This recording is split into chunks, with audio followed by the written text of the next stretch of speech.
Hello, pre-calc friends. Welcome to section 8.2, Law of Cosines.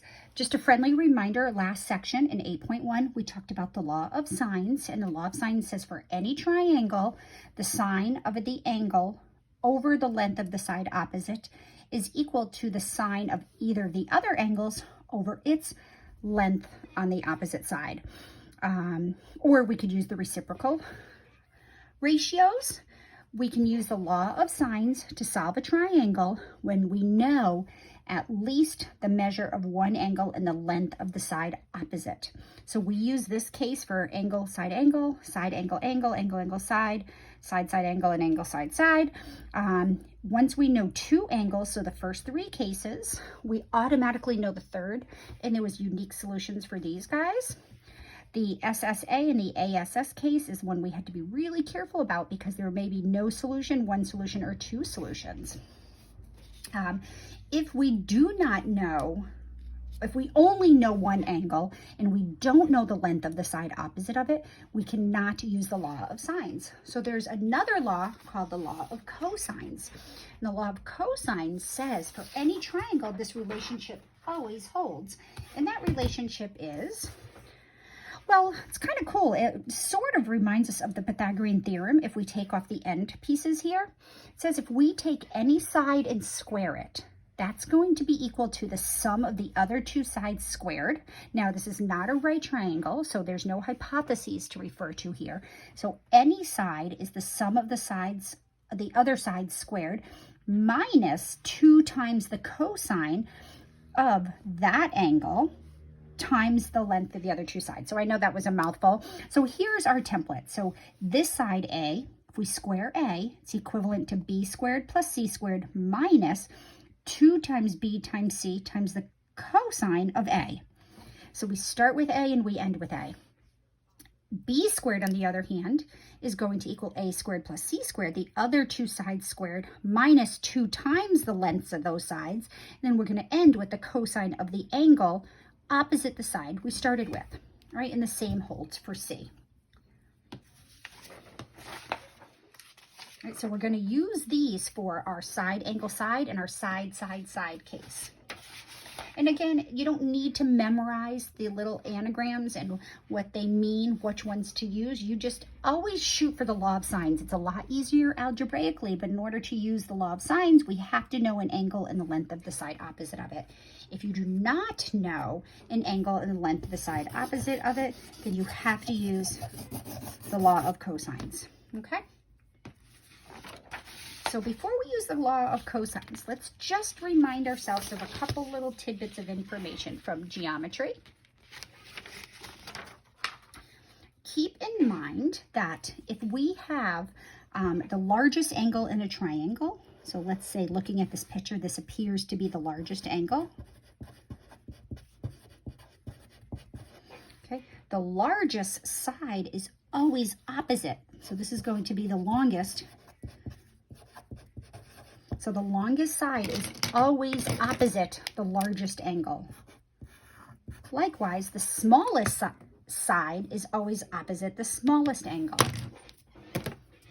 So if this was our smallest angle, this would be the shortest side. So the smallest angle is always opposite the shortest side. So it's not proof that you did it correctly, but it's a good way to quickly check for any sort of error. All right. So we're going to say the largest side, or the longest side, is always opposite the largest angle.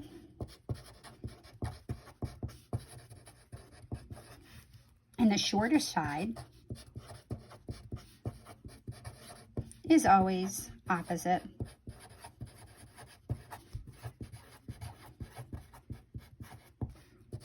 the smallest angle.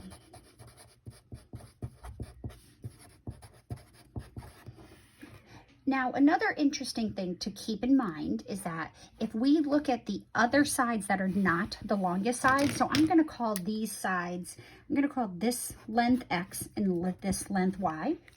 It's a fact that also X plus Y has to be greater than the length of the longest side.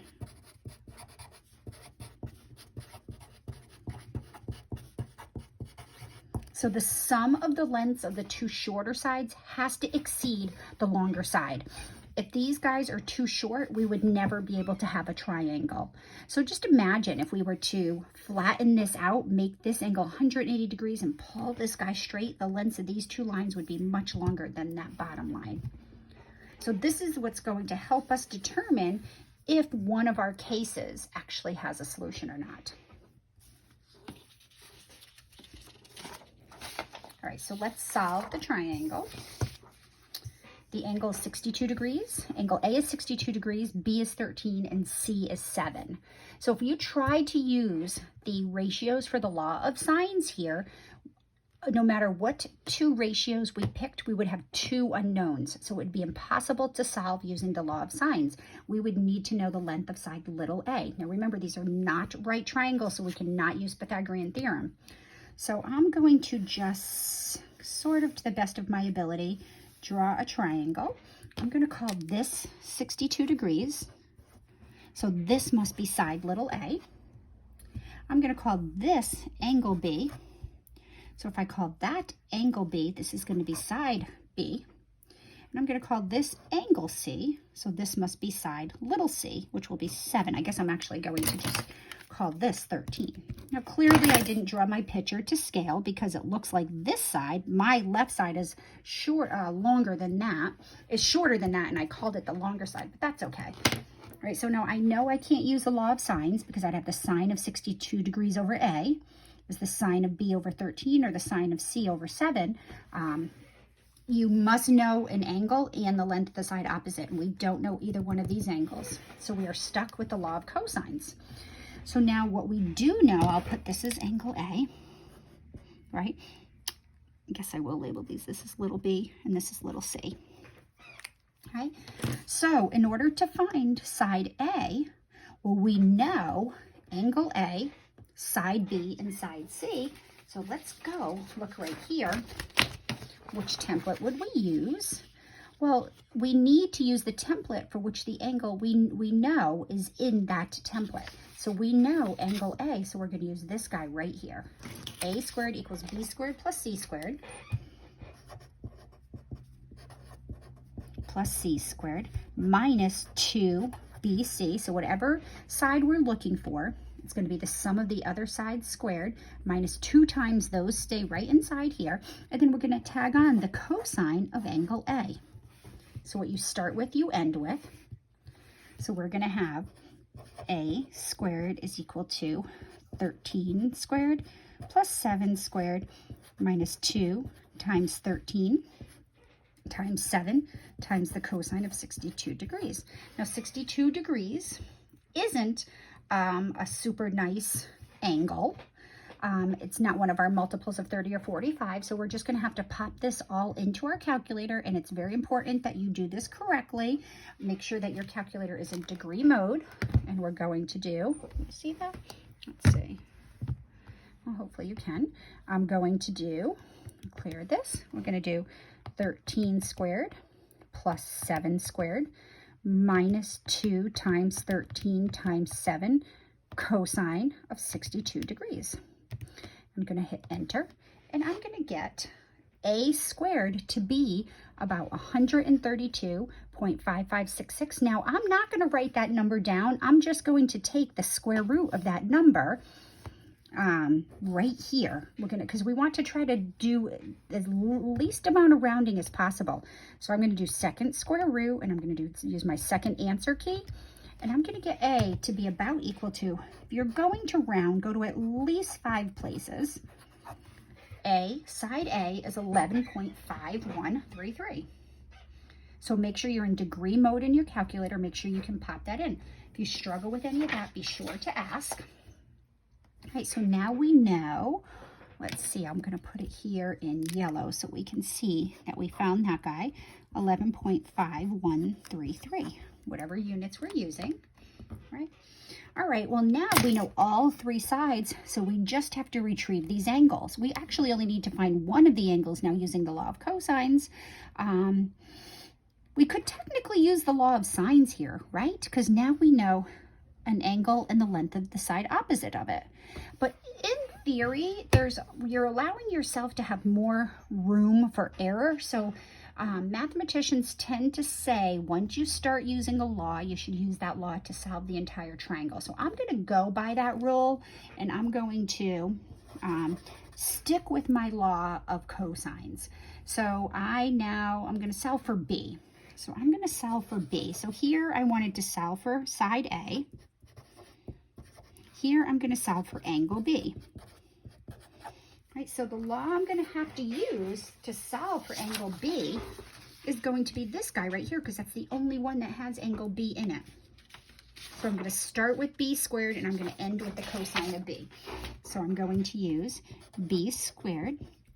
It's going to be the sum of the other two side squareds minus 2 times the product of the other two sides times the cosine of B.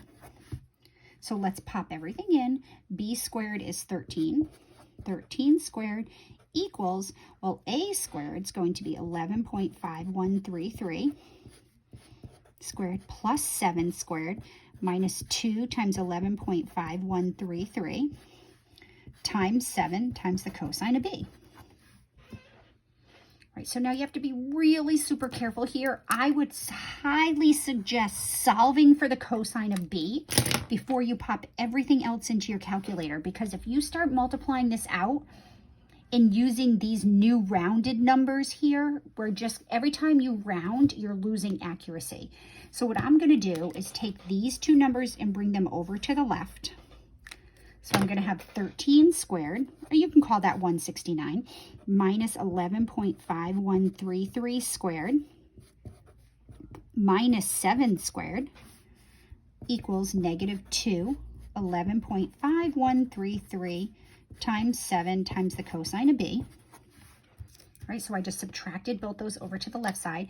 And now let's divide this piece out right here.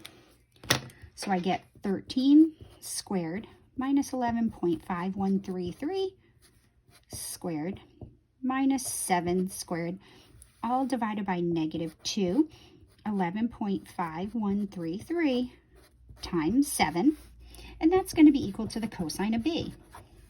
So notice now I didn't do any more. I only have the only estimate I have, and there's still that side A, 11.5133 squared. Right, so now in order, if I know the cosine of an angle, to get the angle, I use the inverse cosine button on the calculator. Whoops, sorry, I was running off the side there. So angle B is equal to the inverse cosine of 13 squared minus 11.5133 squared minus 7 squared all over negative 2, 11 times 11.5133 times 7. Right? Now what's nice about the inverse cosine is that I'll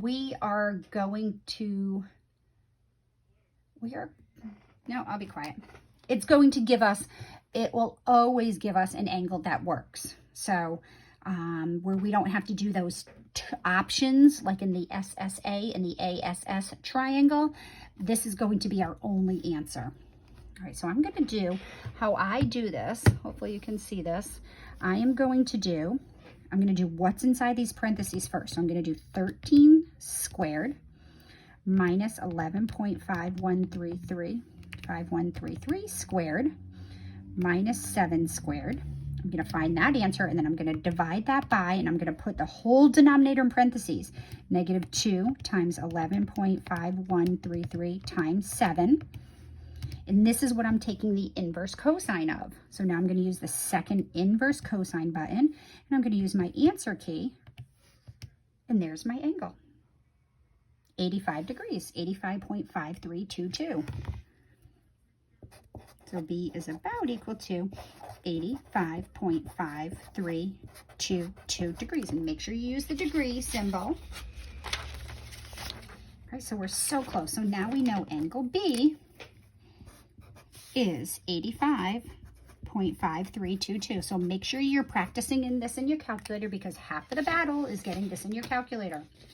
So angle C, now we know two angles inside the triangle, we can find the third angle. So angle C, I'm not going to say approximately equal to, because this is an approximation, so 180 minus 62 minus 85.5322. So 180 minus, I just want to make sure I did it correctly. Let's see. 180, I did that wrong, minus answer.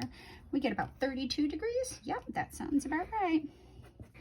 32 point, which is about equal to 32.4678 degrees.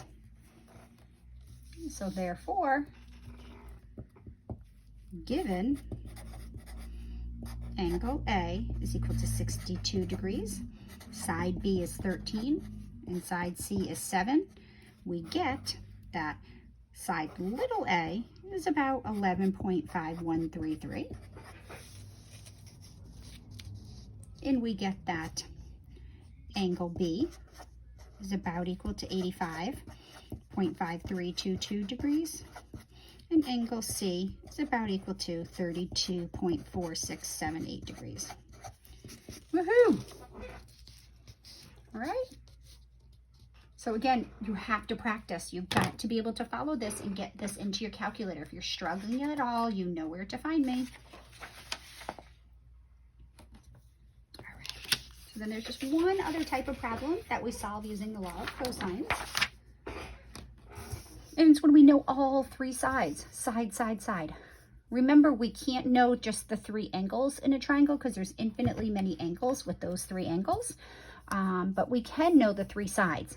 What's really important is to pick out the biggest side and make sure the sum of the other two sides exceeds that. So just to check, right? So this is the big side, the biggest side. We want to make sure the sum of the other two sides is greater than the longest side. And 22 is greater than 20, so I know this is going to work. So that's the easiest check of all the laws. So I definitely can find this. All right, so we're going to use here, we don't know any of the angles and we know all three sides, so we can use any of the three templates. I'm just going to start with A. So to find angle A, we're going to use A squared equals B squared plus C squared minus 2BC cosine of angle A. All right, now, Alex, in your book, rewrite this template. So it's up to you if you want an additional template, or you can just do what we did in the last example and plug the numbers in and solve it algebraically. So notice we're trying to solve for angle A, so we want to isolate the cosine of angle A.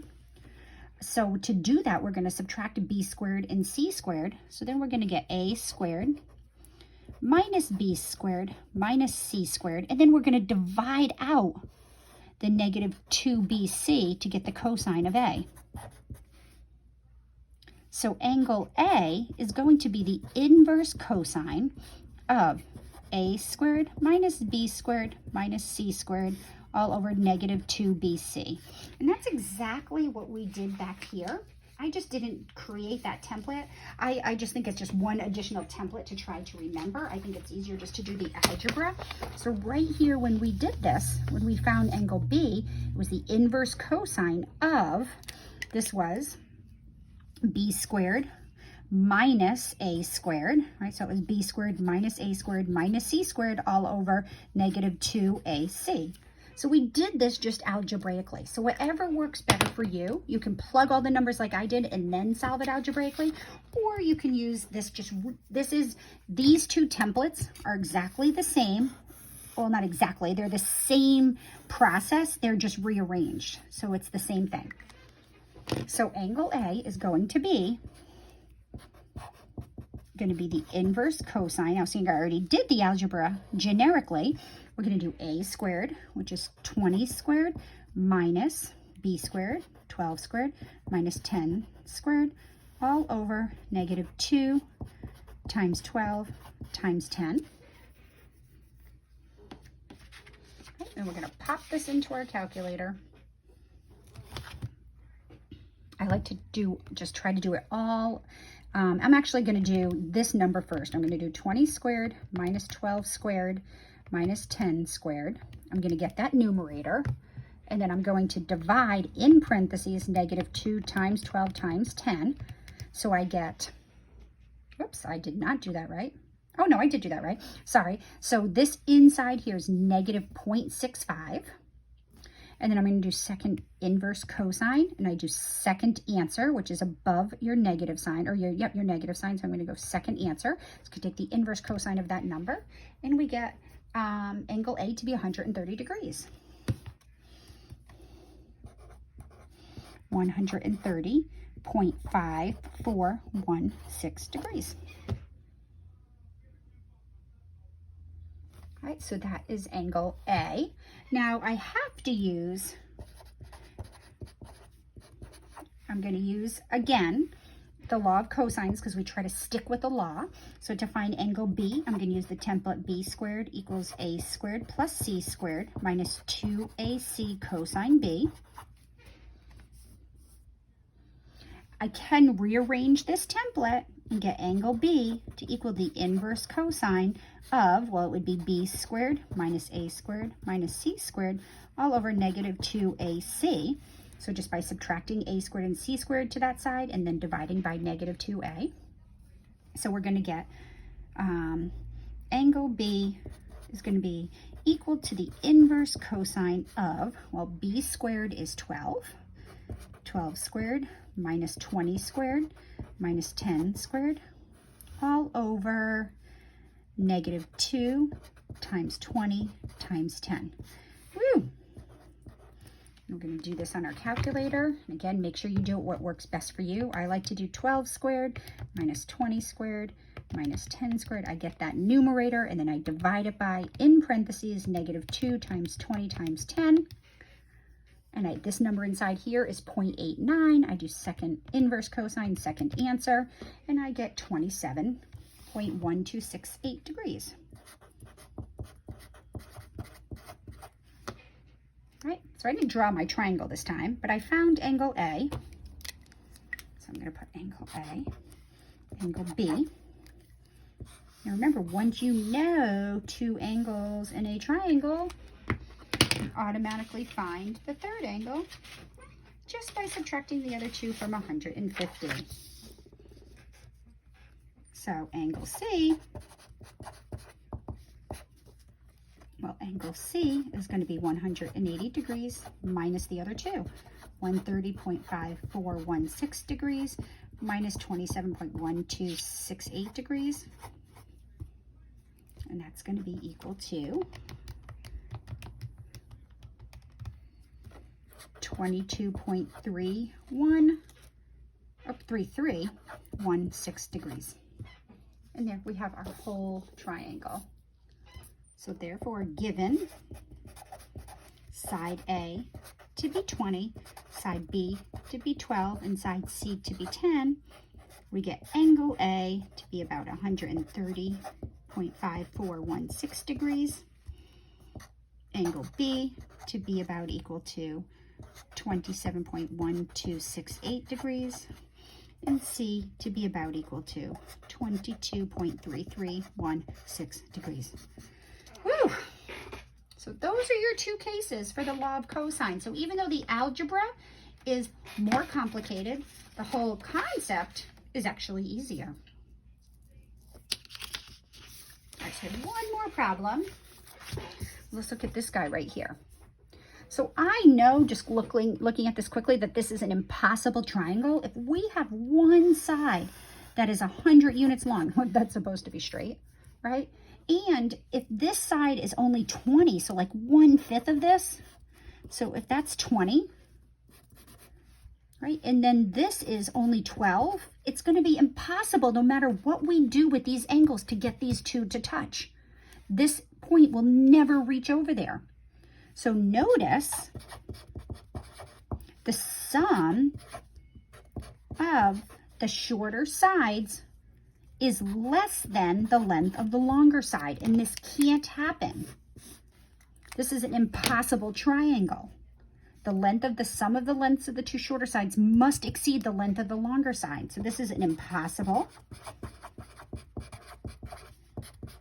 triangle. So I don't even have to solve it. No answer. So before you go through that tedious algebra with the law of cosines, check when you're given three sides. Do the sum of the shorter two sides exceed the length of the longer side? If not, don't even do the work. All right, have fun with the law of cosines, kids. I will see you later in chapter 8. We are going to revisit the world of complex numbers.